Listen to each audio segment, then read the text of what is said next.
Friends, कैसे हैं आप सब लोग। So welcome to in this video. So guys, आज इस वीडियो में हम बात करने वाले हैं फार्माकोलॉजी के सेकंड पार्ट की। तो हमने ये डिसाइड किया था कि फार्माकोलॉजी को हम एक ही प्लेलिस्ट में कवर करने वाले हैं। तो फोर्थ, फिफ्थ, सिक्स्थ सेमेस्टर में जो फार्माकोलॉजी आपके पास आ रही है उसको हम एक ही प्लेलिस्ट में यहाँ पे मेंटेन करेंगे। सो यहाँ पर हमने इससे प्रीवियस वीडियो में पार्ट 1 में फार्माकोलॉजी का जनरल इंट्रोडक्शन देखा था।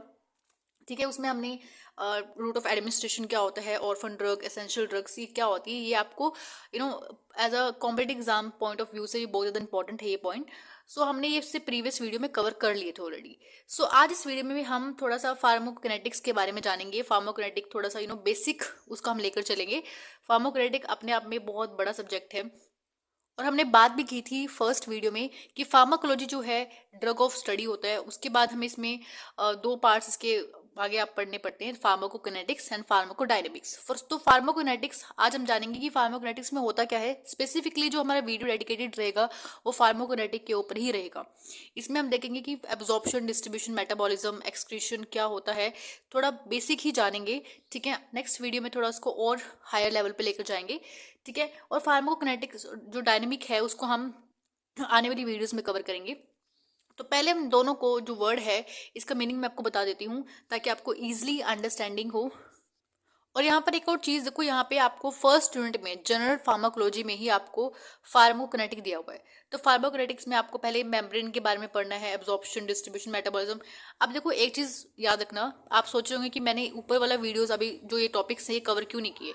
अब ऊपर वाले जो टॉपिक्स है ना ये आने वाली वीडियोस में आपको कहीं ना कहीं देखने को मिलेंगे ही मिलेंगे, क्योंकि मेरा जो मोटिव है वो आपको सिर्फ समझाना है, अंडरस्टैंड, ताकि आपको जो टॉपिक है वो माइंड में बैठ जाए।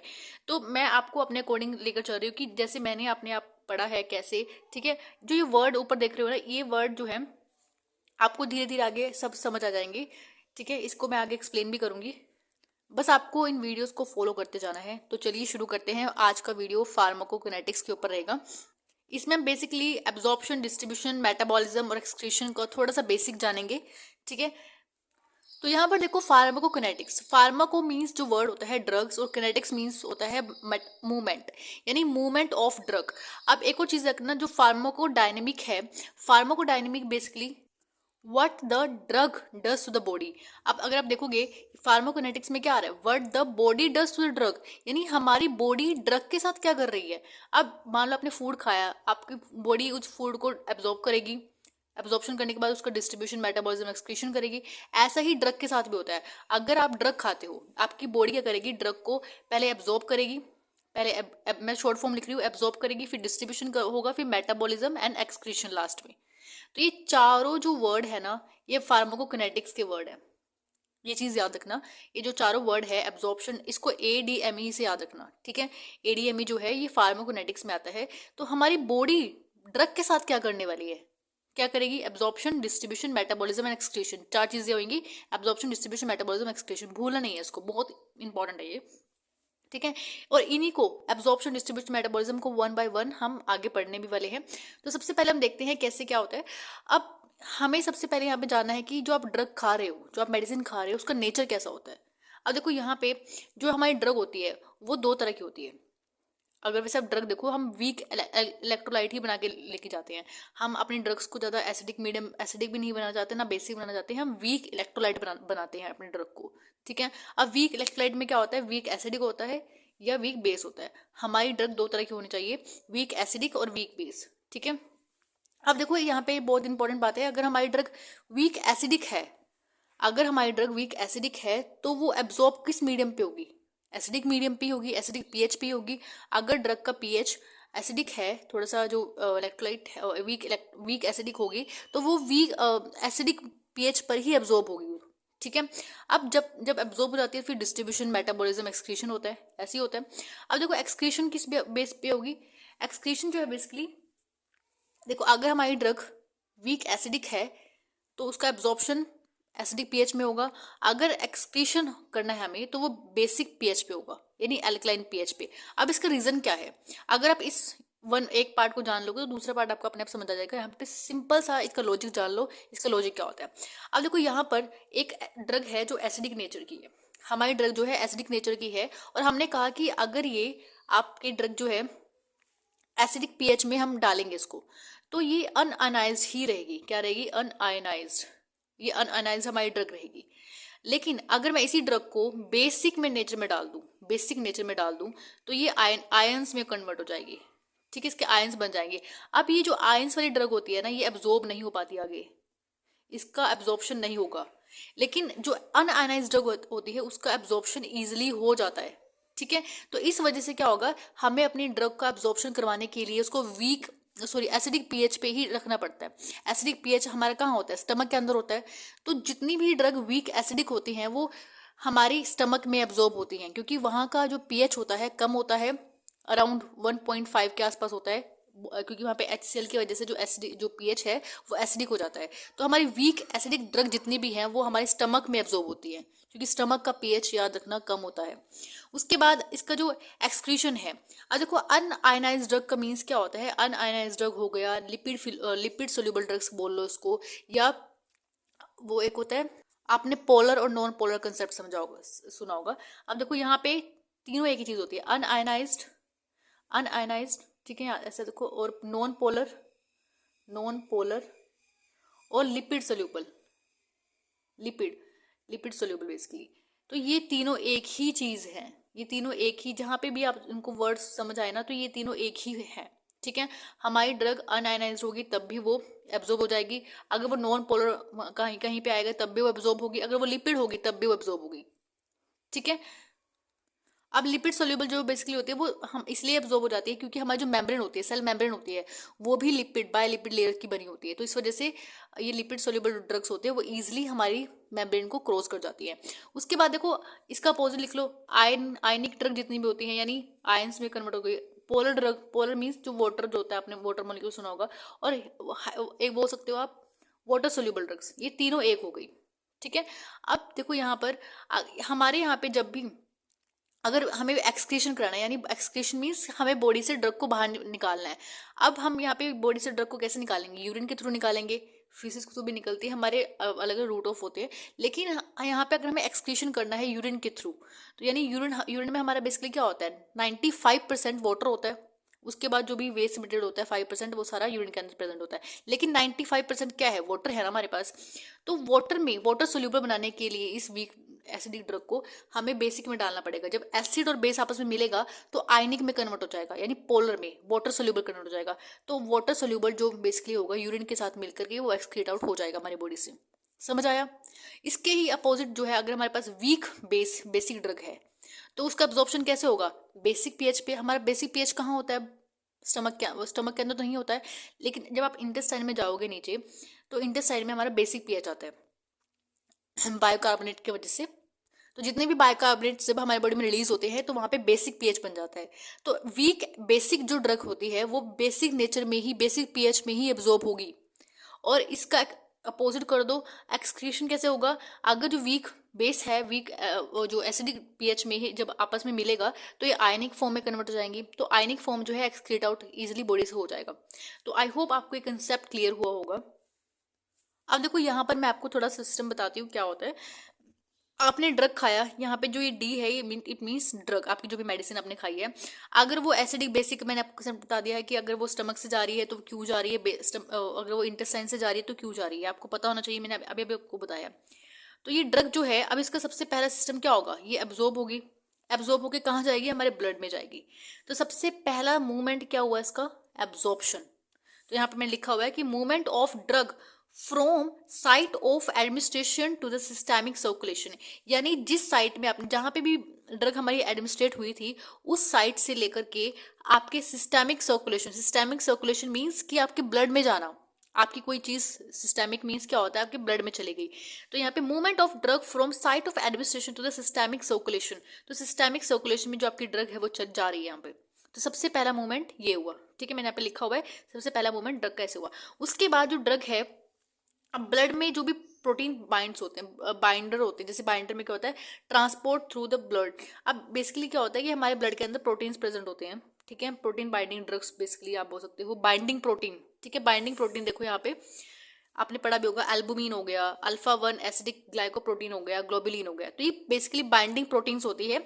अब ड्रग क्या करेगी? देखो यहाँ पे मैंने लिखा होगा कि अगर एल्बुमिन है, एल्बुमिन से जितनी भी एसिडिक ड्रग्स होती हैं वो बाइंड करती हैं, और अल्फा 1 एसिडिक ग्लाइकोप्रोटीन से बेसिक ड्रग की जो बेसिक नेचर की जो ड्रग्स होती है वो बाइंड करती हैं। ग्लोबुलिन से some time highly lipid soluble drug bind करती हैं। तो ये चीज़ याद रखना। और कई बार जीपैड में इसका जो रेशियो है वो भी पूछा जाता है। सबसे हायर लेवल, सबसे हायर अमाउंट में एल्बुमिन प्रेजेंट होते हैं, देखो मैंने आप लिखा हुआ है इसको, ठीक है, मार्क भी किया हुआ है। उसके बाद सेकेंड नंबर पे ये होता है एंड एल्बुमिन लास्ट में होता है, ठीक है। तो इस तरह से इसका वो भी याद रखना है कंसंट्रेशन कितना है और कौन सी ड्रग किस एल्बुमिन से बाइंड करती है, ये भी बहुत ज़्यादा इंपॉर्टेंट है। उसके बाद देखो अब यहाँ पे, अब हमारी ड्रग जो है वो आपके बाइंडिंग प्रोटीन से बाइंड हो जाएगी। ये जो ड्रग है, ब्लड मैंने इसलिए लिखा हुआ है क्योंकि ब्लड में ही बाइंडिंग प्रोटीन प्रेजेंट होता है। तो यहाँ पर हमारी जो ड्रग है वो ट्रांसपोर्ट होगी थ्रू ब्लड, यानी जो बाइंडिंग प्रोटीन्स हैं उससे हमारी जो ड्रग है वो आप पूरी बॉडी में जाएगी, टारगेट साइट पे जाएगी। मान लो हमारा टारगेट साइट था ये आपका टारगेट टिश्यू है जहां पर आपकी ड्रग जानी है। यहाँ पर आपका जो एक्शन, आपकी वो जो ड्रग है, थेरेप्यूटिकल एक्शन जो है वो यहाँ पे शो होना है, ठीक है। अब आपकी जो ड्रग है ये ब्लड के थ्रू, ये जो बाइंडिंग प्रोटीन है इसके थ्रू इस टारगेट साइट पर पहुंचेगी, ठीक है। जब ये ड्रग यहाँ पर पहुंचेगी टारगेट साइट पर, अब देखो यहाँ से यहाँ ड्रग जा रही है, तो ये इसका क्या हुआ, सेकेंड मूवमेंट है, यानी ब्लड से ड्रग टारगेट साइट पर जा रही है, तो ये सेकेंड मूवमेंट है। अब सेकेंड मूवमेंट को हम क्या बोलेंगे, तो सेकेंड मूवमेंट क्या हुआ आपका, movement of drug from the blood to the target organ. इसको हम बोलते हैं डिस्ट्रीब्यूशन। इसको क्या बोलते हैं, इसको ही बोलते हैं डिस्ट्रीब्यूशन। डिस्ट्रीब्यूशन पूरा लिख लेना, डिस्ट्रीब्यूशन, ठीक है। अब यहाँ पर दो चीज समझ आ गई आपको, ड्रग ब्लड में जा रही है, रूट ऑफ एडमिनिस्ट्रेशन से ब्लड में जा रही है, या साइट ऑफ एडमिनिस्ट्रेशन से ब्लड में जाना, फर्स्ट मूवमेंट यानी एब्जॉर्प्शन, और ब्लड से टारगेट साइट पर जाना, सेकेंड मूवमेंट डिस्ट्रीब्यूशन। अब थर्ड मूवमेंट क्या होती है, देखो हमारी ड्रग कहाँ पहुंच गई थी, टारगेट साइट पर पहुंच गई थी, ये आपका टारगेट साइट है। ये यहाँ पर आपका एब्जॉर्प्शन भी हो गया था, एब्जॉर्प्शन मैंने देख लिया, और डिस्ट्रीब्यूशन भी हमने देख लिया। अब हमने देखना है एम से, ए डी एम ही एम ई। तो अब हमें देखना है मेटाबॉलिज्म कैसे होता है, मेटाबॉलिज्म। अब देखो जो ये ड्रग है, इस ड्रग को बॉडी से बाहर भी निकलना है, क्योंकि हमारी बॉडी में ड्रग जो है मतलब कुछ ही टाइम के लिए रहती है, अपना थेरेप्यूटिक एक्शन दिखाकर कि वो बॉडी से बाहर उसको निकालना ही पड़ता है। अगर उसको बॉडी से बाहर नहीं निकालेंगे तो आपकी बॉडी में इकट्ठी होती जाएगी टॉक्सी जो बेसिकली आप बोल सकते हो टॉक्सिटी, वो कोज कर सकती है आपकी बॉडी के अंदर, ठीक है। उसके जो एडवर्स इफेक्ट है वो भी आ सकते हैं, कुछ भी साइड इफेक्ट कुछ भी हो सकता है। तो हमारी बॉडी उसको अब मेटाबॉलिज्म के थ्रू, एक्सक्रीशन के थ्रू बाहर निकालने की कोशिश करती है। अब देखो यहाँ पर क्या होता है, मेटाबॉलिज्म जो है कैसे होता है, हमारी ड्रग आ गई थी टारगेट साइट पर। अब ये जो ड्रग है ये जाती है, बेसिकली जो मेटाबॉलिज्म का मेजर जो ऑर्गन है, मेजर जो परफॉर्मर है वो है आपका लीवर, ठीक है। ऐसा नहीं है कि लीवर ही मेटाबॉलिज्म के लिए रिस्पॉन्सिबल होता है, इसके अलावा बहुत सारे हमारी बॉडी में, मतलब स्किन हो गया आपका, जो किडनीज और मतलब और भी काफी सारे ऑर्गन्स होते हैं जिसके थ्रू मेटाबॉलिज्म होता है, लेकिन मेजर जो ऑर्गन है वो आपका लीवर ही है, ठीक है, जो मेटाबॉलिज्म को परफॉर्म करता है। अब यहाँ पर जो टारगेट जो ड्रग हमारे ऑर्गन था, अब यहाँ से ड्रग जो है वो आपकी मूव होगी। मैं लीवर में इसलिए बना रही हूँ कि लीवर आपका मेजर वो है, ऑर्गन है मेटाबॉलिज्म के लिए। तो यहाँ पर जो बेसिकली अब हमारे पास ड्रग आएगी लीवर में। अब लीवर क्या करता है ड्रग के साथ, अब देखो अगर हमारी जो ड्रग है वो लिपिड सोल्यूबल है, लीवर के मतलब आपके पास 2-3 फंक्शंस होते हैं। ये बेसिकली लिपिड सोल्यूबल ड्रग को वाटर सोल्यूबल ड्रग में कन्वर्ट करता है, ठीक है। अब water soluble drug easily kidney के थ्रू बाहर निकल जा सकती है, मैंने आपको पहले बताया था। यानी अब लीवर जो है ना, लीवर में ना आप अगर देखोगे तो मेटाबॉलिज्म को, हम मेटाबॉलिज्म को पहले तो एक चीज याद रखना, बायो ट्रांसफॉर्मेशन के नाम से भी जानते हैं। बायो ट्रांसफॉर्मेशन मेटाबॉलिज्म का ही दूसरा नाम है, बायो ट्रांसफॉर्मेशन, ठीक है। इसकी जो प्राइमरी साइट अगर आपसे कोई पूछ ले मेटाबॉलिज्म की क्या है, वो है लीवर, ठीक है। इसमें बेसिकली क्या होता है, हमारी ड्रग जो होती है नॉन पोलर कौन सी ड्रग होती है, लिपिड सोल्यूबल, लिपिड से या अनआयनाइज्ड ड्रग को ये आपका पोलर लिख सकते हो, और वाटर सोल्यूबल और आयनिक ड्रग में कन्वर्ट कर देता है, ठीक है। ये इसके थ्रू क्या होता है, हमारी बॉडी से ड्रग फिर एक्सक्रीशन के थ्रू इजिली बाहर निकल जाती है, ठीक है। अब यहाँ पर बहुत सारे एंजाइम्स होते हैं जो मेटाबॉलिज्म के लिए रिस्पॉन्सिबल होते हैं, जैसे कि आपका माइक्रोजोमल एंजाइम हो गए, नॉन माइक्रोजोमल एंजाइम्स हो गए, ठीक है। इसमें मोनोऑक्सीजिनेज जो एंजाइम होते हैं, साइटोकाइनेज, साइटोक्रोम P450, ठीक है। तो बहुत सारे ऐसे एंजाइम्स होते हैं जो मेटाबॉलिज्म के लिए रिस्पॉन्सिबल होते हैं। ठीक है, इसमें से आपके पास जो 50% जो 50% जो आपके पास एंजाइम है CYP3A4, ये लार्जेस्ट नंबर ऑफ ड्रग को मेटाबोलाइज करता है। ठीक है, तो ये भी बहुत ज़्यादा इंपॉर्टेंट पॉइंट है, मतलब 5 स्टार पॉइंट है ये। ठीक है, CY3A4 जो ये जो आपका एंजाइम है, ये आपका 50% मेटाबॉलिज्म करता है आपकी बॉडी में। ठीक है, अब मेटाबॉलिज्म जो है वो फेज 1 में और फेज 2 में, 2 फेजेस में होती है। ठीक है, अगर कोई ड्रग फेज 1 में इजिली वाटर सोल्यूबल में कन्वर्ट नहीं हो पाई तो वो फेज 2 में तो हो ही जाएगी। ठीक है, कंप्लीटली वाटर सोल्यूबल में कन्वर्ट हो जाती है। कहीं होती है ना जिद्दी ड्रग जो होती हैं, जो वाटर सोल्यूबल लिपिड सोल्यूबल से कन्वर्ट नहीं हो पाती कई बार, तो वो सेकंड फेज में हो जाती है। ठीक है, तो 2 फेजेस में हमारा मेटाबॉलिज्म चलता है। अब देखो, यहाँ पर बेसिकली लीवर का फंक्शन मैंने आपको बता दिया कि लिपिड से वाटर सोल्यूबल में कन्वर्ट होगा। अब हमारी बॉडी इजिली इसको एक्सक्रीट आउट कर सकती है थ्रू किडनीज। ठीक है, मैंने आपको पहले भी बताया था। अब देखो यहाँ पर ये कौन सा मूवमेंट हुआ, मूवमेंट आपको बेसिकली आप बोल सकते हो थर्ड मूवमेंट। टारगेट से लीवर के पास आ रही है, लीवर में क्या हो रहा है, मेटाबॉलिज्म हो रहा है। तो यहाँ पे थर्ड में क्या हुआ, conversion of lipid soluble drug into water soluble form, इसको हम बोलते हैं मेटाबॉलिज्म।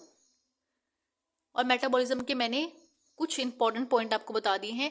ये तो सिर्फ अभी बेसिक में आपको बता रही हूँ, उसके बाद हम पूरे मेटाबॉलिज्म प्रोसेस को, मतलब एक पर्टिकुलर वीडियो इसके लिए डेडिकेटेड मैं रखूंगी। एब्जॉर्प्शन को, डिस्ट्रीब्यूशन को, मेटाबॉलिज्म, एक्सक्रीशन को अलग से एक एक सिंगल वीडियोस में आपको बताऊंगी। ठीक है, क्योंकि ये बहुत ही इंपॉर्टेंट टॉपिक्स हैं जो आपको पढ़ने चाहिए, और आपके थ्रू जितने भी आप फार्माकोलॉजी आप पढ़ोगे आगे सब जगह पे काम आने वाला है। उसके बाद देखो यहाँ पे फोर्थ मूवमेंट में क्या हुआ कि हमारी ड्रग मेटाबॉलिज्म होने के बाद लीवर से वो एक्सक्रीट आउट हो गया। वो किसके थ्रू होगा, किडनी के थ्रू होंगे। ठीक है, यानी removal of drug from the body, ये इसको हम क्या बोलते हैं, एक्सक्रीशन।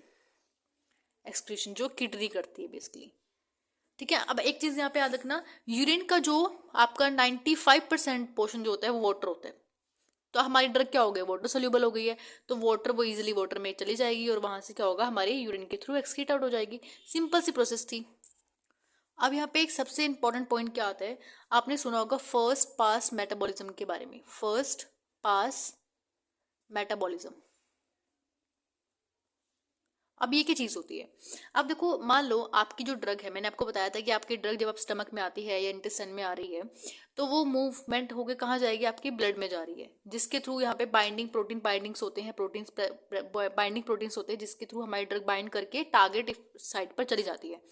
अब क्या होता है, बेसिकली हमारी ड्रग डायरेक्ट ब्लड सर्कुलेशन में जा रही है, लेकिन ब्लड सर्कुलेशन से वो टारगेट साइट पर ना जा करके वो पोर्टल वेन, आपने सुना होगा पोर्टल एक होता है, पोर्टल सर्कुलेशन होता है, जो पोर्टल वेन जो होती है ये आपका लीवर में जाती है, सीधा ये लीवर में चली जाती है। लीवर में जा करके, अब लीवर का फंक्शन क्या है, लीवर का फंक्शन है ड्रग को मेटाबॉलाइज करना। अब ड्रग सीधा टारगेट ऑर्गन के पास ना जा करके वो कहाँ जा रही है, पहले मेटाबॉलिज्म के लिए लीवर में चली गई। अब लीवर से वो सीधा कहाँ जाएगी, एक्सक्रीशन में चली जाएगी, यानी ड्रग ने तो कोई इफेक्ट दिखाया ही नहीं। तो इस प्रोसेस को बोलते हैं फर्स्ट पास मेटाबॉलिज्म। अगर हमारी ड्रग फर्स्ट पास मेटाबॉलिज्म से चली जाती है तो आपकी बॉडी में थेरेप्यूटिकल एक्शन नहीं आएगा, जो आपने ड्रग ली है वो किसी काम की नहीं रहेगी। अब ये मेजरली कब देखने को मिलता है आपको, अगर आपने ड्रग ओरली ली है, टैबलेट फॉर्म में ली है, या कोई सस्पेंशन लिया है, लेकिन ओरली अगर आपने टैबलेट ली है, ठीक है, या रेक्टल रूट से लिया है, तो इस रूट से क्या होता है कि आपकी ड्रग जो है वो पोर्टल वेन के थ्रू चली जाती है लीवर के अंदर, जिससे आपकी जो मेटाबॉलिज्म है वो फर्स्ट पास मेटाबॉलिज्म, यानी फर्स्ट क्यों बोला गया है, यानी सबसे पहले वो लीवर में चली गई, उसने कोई एक्शन नहीं दिखाया, यानी फर्स्ट पास मेटाबॉलिज्म हो गया, जिस वजह से उस ड्रग को कोई इफेक्ट नहीं आया। ठीक है, अब मैंने आपको पहले ही बताया था, अगर आप ओरली ड्रग फिर भी लेते हैं लोग, अब इस प्रोसेस होने के बाद भी फिर भी ओरली ड्रग लेते हैं, ऐसा क्यों होता है, देखो ओरल में क्या होता है, अगर 100% अगर आपने 100 mg ड्रग ली है तो 100 पूरी की पूरी 100 mg फर्स्ट पास मेटाबॉलिज्म में नहीं जाएगी, इसमें से सिर्फ और सिर्फ कुछ ही, जैसे 50% 60% जो है मेटाबॉलिज्म होकर के ड्रग फर्स्ट पास मेटाबॉलिज्म हो जाएगा। उसके बाद जो 40% और 30% बचता है वो आपकी एक्शन दिखाती है बॉडी में ड्रग। ठीक है, तो इसीलिए जो ओरली हम ड्रग लेते हैं वो आपका लेस इफेक्टिव होती है as comparative to IV. IV से अगर आप ले रहे हो ना, वो 100% बायोबिलिटी शो करती है आपके ब्लड में। ठीक है, उसमें ये फर्स्ट पास मेटाबॉलिज्म का कोई रोल देखने को नहीं मिलता आपको। ठीक है, तो फर्स्ट पास मेटाबॉलिज्म आपको जाना जरूरी था। ठीक है, और ये लीवर के थ्रू होता है। ठीक है, और यहाँ पर आप देख रहे हो, ये ड्रग्स देख रहे हो यहाँ पर, important drug with high first pass metabolism, ये जीपैट पॉइंट ऑफ व्यू से बहुत ज़्यादा इंपॉर्टेंट है। यहाँ पर इनका पूरा एक ट्रिक बनाकर इसको याद कर लेना चाहिए। अब देखो, ये क्या मैंने आपको बताया कि फर्स्ट पास मेटाबॉलिज्म यानी ऐसी ड्रग्स जिनका अगर आप ओरली रूट से अगर आप लेते हो, ठीक है, इस इन इन ड्रग्स को ना हम ओरल रूट से नहीं देते हैं। अगर आप इन ड्रग्स को लोगे तो ओरल रूट से कभी मत लेना, क्योंकि वैसे तो अवेलेबल ही नहीं होती। लेकिन यहाँ पर इंपॉर्टेंट क्वेश्चन क्यों आता है कि क्यों नहीं लेना चाहिए इनको ओरल रूट से, क्योंकि इनका हाई फर्स्ट पास मेटाबॉलिज्म होता है इन मेडिसिन का। अगर आप इनको ओरली रूट से ले लोगे तो ये फर्स्ट पास मेटाबॉलिज्म के थ्रू आपकी लीवर से या एक्सक्रीशन के जल्दी हो जाएगा और आपकी बॉडी में कोई इफेक्ट नहीं दिखाएंगी। तो इसलिए यहाँ पर अवॉइड करते हैं ओरल रूट इनके लिए। तो स्पेसिफिकली जैसे प्रोपेनोलोल हो गया, सॉल्बिटाम्यूल हो गया, ये मेडिसिन जो है ना आप आगे पढ़ोगे। ठीक है, आगे की जब हम पढ़ेंगे ना ये मेडिसिन तब आपको समझ आएंगी। अभी तो आप नए नए फार्माकोलॉजी में एंटर किए हो तो इस वजह से थोड़ा समझ नहीं आ रहा है, लेकिन ये मेडिसिन जो है आप कहीं पर लिख लेना अगर आप नोट्स बना रहे हो। तो ये first pass metabolism, higher first pass metabolism होता है, इस वजह से इनको हम ओरल रूट से नहीं देते। ठीक है, तो ये इंपॉर्टेंट पॉइंट्स थे यहाँ पर। सो आई होप आपको आज की वीडियो में जो टॉपिक है ये समझ आया होगा। ये सिर्फ इंट्रोडक्शन पार्ट था ऑफ फार्माकोकाइनेटिक्स का। ठीक है, बिल्कुल बेसिक था। उसके बाद हम थोड़ा हाई लेवल पे जाएंगे, देन आपको फिर इससे और अच्छा समझ आएगा। So thank you for watching this video, have a nice day.